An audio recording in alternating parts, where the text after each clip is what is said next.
Faith healing. Although faith healing has long been associated with religion, it has now emerged as a reliable practice without religious trappings. Regression of cancerous tissues and disappearance of calcium overlay in cases of arthritis have been confirmed by many scientific observers, and increased speed in the healing of wounds is well established.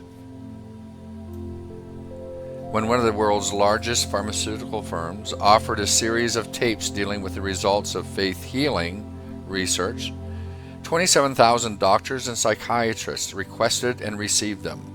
This illustrates how many doctors are aware of the amazing potential of faith healing techniques.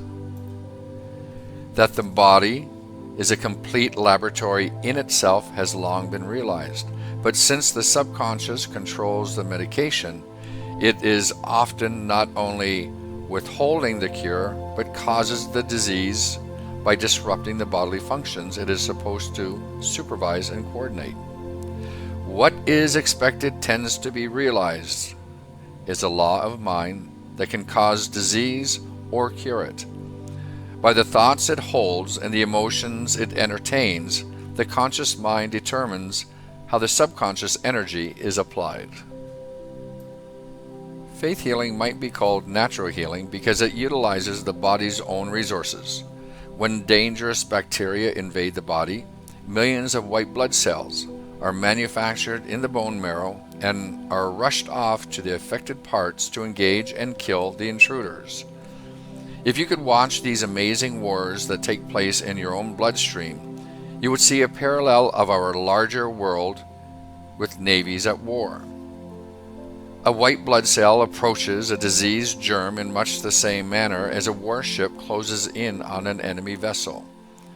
Through a microscope, you can watch it part and nearly surround the germ cell, then attack it with what might appear to be bombs and shells. Tiny explosions are plainly seen, and soon the germ disintegrates. Researchers at Baylor College of Medicine discovered in the human body a substance called anti-neoplastins that kills 5 types of cancer without harming normal cells. Anti-neoplastins are considered to be the body's natural defense against cancer. That is, when they are inhibited in their normal functioning, cancer may result. The spontaneous remission, which occurs once in thousands of cancer cases, must be the result of the body's ability to self-correct and effect a normal release of this cancer-controlling substance. How else can researchers explain the cases of terminally ill cancer patients who are kept alive by faith healers? There are many such well-documented cases, and these healers are certainly not magicians. An English faith healer has astonished doctors by keeping a number of terminally ill cancer patients alive and free of pain for years after they were expected to die.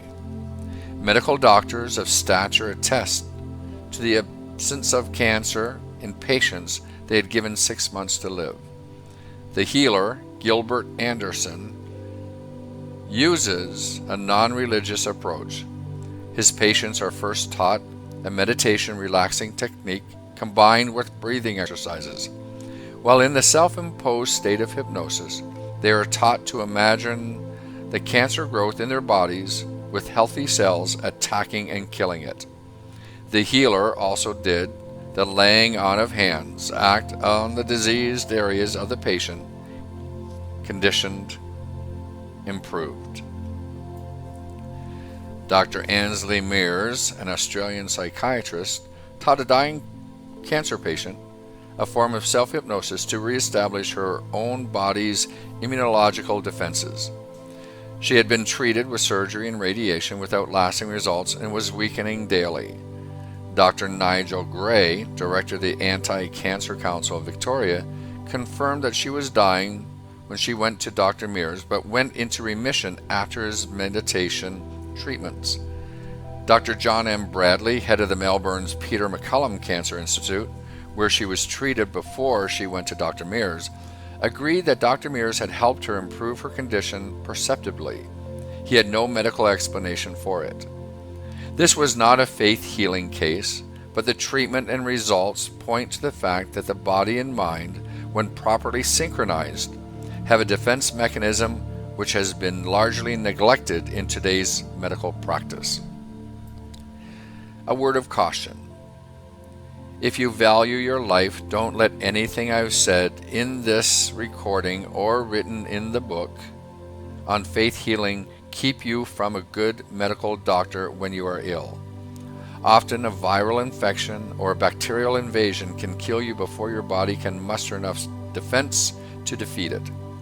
Faith healing is not yet an exact science. Sometimes it works for one person and not for another. Christ said, "Be of good comfort, thy faith hath made thee whole," acknowledging that faith, not he, had cured a man who had been sick on his back for 12 years. But he added that he was without honor in his hometown and could work no miracles there. Any good doctor can save you if you catch a cancer in time, and you are playing Russian roulette if you delay seeing one. Faith healing should be used only as an adjunct to medical or surgical treatment. The miracles of Lourdes are a good example of faith cures. Pomponius remarked that if the bones of an animal were substituted for the bones of a saint, the cures attributed to them would be just as effective as long as the patient was unaware of the change. Any religious conviction is a subconscious conviction, and faith is another word for both. Researchers have also recently discovered a substance which, when secreted by the human brain, acts much like morphine to kill pain.